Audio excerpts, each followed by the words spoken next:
Assalamualaikum warahmatullahi wabarakatuh. Salam sejahtera bagi kita semua. Om Swastiastu, Namo Buddhaya, salam kebajikan. Izin pengenal diri, saya Taruna tingkat 2 Politeknik Imigrasi dan Pemasyarakatan angkatan 59. Nama Muhammad Rahman, STB 598, Prodi Bimbingan Pemasyarakatan B. Pada kesempatan kali ini saya akan memperkenalkan salah satu kawasan pemasyarakatan yang paling terkenal di Indonesia, yaitu Pulau Nusa Kambangan. Ketika mendengar nama Nusa Kambangan, sebagian besar masyarakat mungkin langsung teringat dengan istilah pulau penjara. Namun sebenarnya Nusa Kambangan memiliki peran yang jauh lebih luas yang penting dalam sistem masyarakatan Indonesia. Pulau ini tidak hanya menjadi tempat menjalani pidana, tetapi juga menjadi pusat pembinaan, rehabilitasi, pendidikan, pembentukan karakter bagi warga binaan masyarakatan. Melalui video ini saya akan menjelaskan mengenai Pulau Nusa Kambangan, lembaga pemasyarakatan yang berada di dalamnya, fungsi Nusa Kambangan dalam pembinaan narapidana risiko tinggi, serta pandangan saya mengenai masa depan Nusa Kambangan sebagai bagian penting dari sistem masyarakatan Indonesia. Yang pertama yaitu mengenal Pulau Nusa Kambangan. Pulau Nusa Kambangan merupakan sebuah pulau yang terletak di bagian selatan Kabupaten Cilacap, Provinsi Jawa Tengah. Pulau ini dipisahkan dari Pulau Jawa oleh kawasan perairan yang dikenal sebagai Segara Anakan. Secara geografis, Nusa Kambangan memiliki luas sekitar 210 km persegi dan sebagian besar wilayahnya masih berupa hutan tropis yang dilindungi. Selain dikenal sebagai kawasan pemasyarakatan, pulau ini juga memiliki kekayaan alam, keanekaragaman hayati, serta kawasan konservasi yang penting bagi lingkungan. Sejarah Nusa Kambangan sebagai kawasan pemasyarakatan dimulai sejak masa pemerintah kolonial Belanda. Pada awal abad ke-20, pemerintah Hindia Belanda menjadikan pulau ini sebagai lokasi penjara karena letaknya yang terpisah dari daratan utama sehingga dianggap lebih aman untuk menempatkan narapidana. Setelah Indonesia merdeka, keberadaan lembaga pemasyarakatan Nusa Kambangan tetap dipertahankan dan terus berkembang hingga menjadi salah satu pusat pemasyarakatan terbesar di Indonesia. Nusa Kambangan menjadi simbol penting dalam pelaksanaan sistem pemasyarakatan, khususnya untuk pembinaan narapidana dengan tingkat resiko menengah hingga tinggi. Yang kedua, lembaga pemasyarakatan di Nusa Kambangan. Di Pulau Nusa Kambangan terdapat beberapa lembaga pemasyarakatan yang memiliki fungsi dan karakteristik dan tingkat keamanan yang berbeda. Yang pertama yaitu Lapas Batu. Lapas Batu merupakan salah satu lapas dengan tingkat pengamanan maksimum atau maximum security. Lapas ini digunakan untuk menempatkan narapidana yang dianggap memiliki tingkat resiko tinggi terhadap keamanan dan ketertiban. Sistem pengamanan yang diterapkan sangat kuat, ketat, dan pengawasan dilakukan selama 24 jam.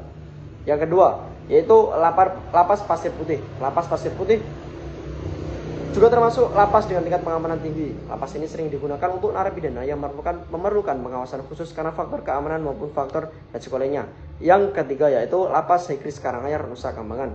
Lapas Karanganyar merupakan salah satu lapas yang dibangun dengan konsep modern dan sistem keamanan yang lebih maju. Lapas ini menjadi bagian dari upaya modernisasi pemasyarakatan di Indonesia. Yang keempat yaitu adalah Lapas Besi. Lapas Besi dikenal sebagai salah satu lapas dengan tingkat keamanan yang sangat tinggi. Baik narapidana dengan kasus berat pernah ditempatkan di lapas ini. Namun Besi sendiri tidak lama identik dengan pengamanan ketat di kawasan Nusa Kambangan.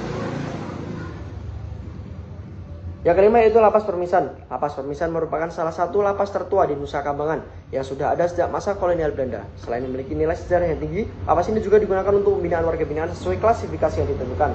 Yang keenam kemudian Lapas Kembang Kuning.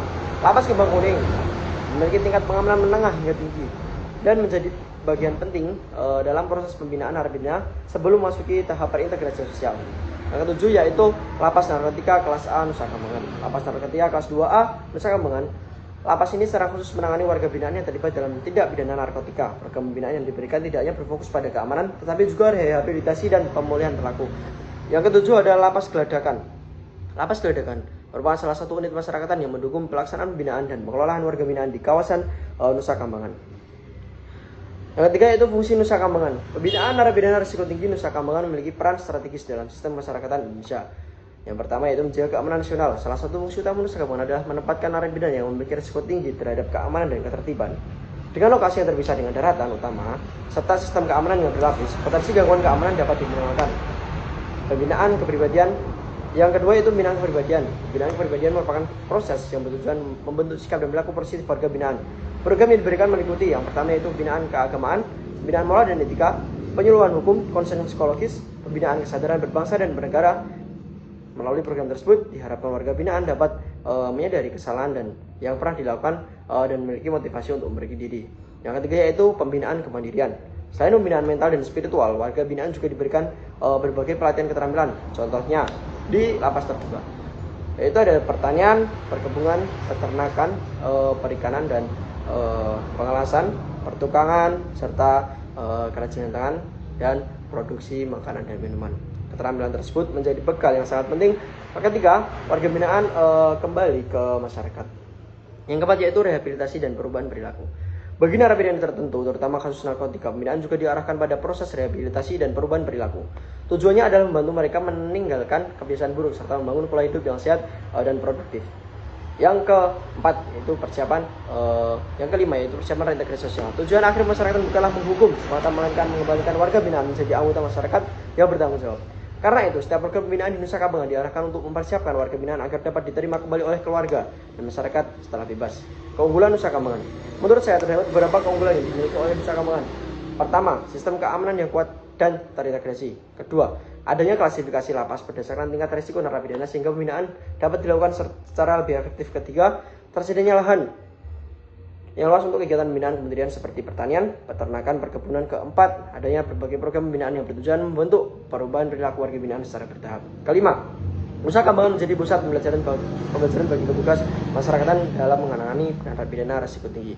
Yang kelima yaitu pandangan saya tentang Nusa Kambangan di masa depan. Menurut pandangan saya, Nusa Kambangan akan terus menjadi pusat masyarakatan yang sangat penting bagi Indonesia. Kedepan saya berharap Nusa Kambangan tidak hanya dikenal sebagai pulau dengan pengamanan tinggi, tetapi juga sebagai simbol keberhasilan pembinaan narapidana Indonesia. Saya berharap program pembinaan berbasis pendidikan, keterampilan kerja, rehabilitasi, dan teknologi yang semakin dikembangkan. Selain itu, memanfaatkan teknologi informasi dalam sistem keamanan dan pengawasan juga perlu ditingkatkan agar pengelola lapas menjadi lebih efektif dan modern. Saya juga berharap kerjasama dengan berbagai instansi pemerintah, perguruan tinggi, dunia usaha, dan masyarakat dapat diperluas sehingga warga binaan memiliki kesempatan yang lebih baik untuk kembali beradaptasi setelah bebas. Dengan demikian, tujuan sistem masyarakat Indonesia dapat tercapai, yaitu membentuk warga binaan menjadi manusia yang menjadi dari kesalahan, memperbaiki diri, tidak mengulangi tindakan pidana, dan mampu berperan aktif dalam pembangunan masyarakat. Demikian pemaparan yang bisa saya sampaikan mengenai Pulau Nusa Kambangan, mulai dari sejarah singkat, lembaga pemasyarakatan yang ada di dalamnya, fungsi dalam pembinaan narapidana risiko tinggi, hingga pandangan saya mengenai masa depan Nusa Kambangan. Nusa Kambangan bukan hanya dikenal sebagai pulau penjara, tetapi juga merupakan tempat pembinaan, pendidikan, rehabilitasi, dan perubahan bagi warga binaan agar dapat kembali menjadi pribadi yang lebih baik. Terima kasih atas perhatian yang telah diberikan. Jangan lupa untuk menyaksikan, menyukai, dan membagikan video ini agar semakin banyak masyarakat yang memahami peran penting dalam Nusa Kambangan, sistem masyarakat Indonesia. Terima kasih. Assalamualaikum warahmatullahi wabarakatuh.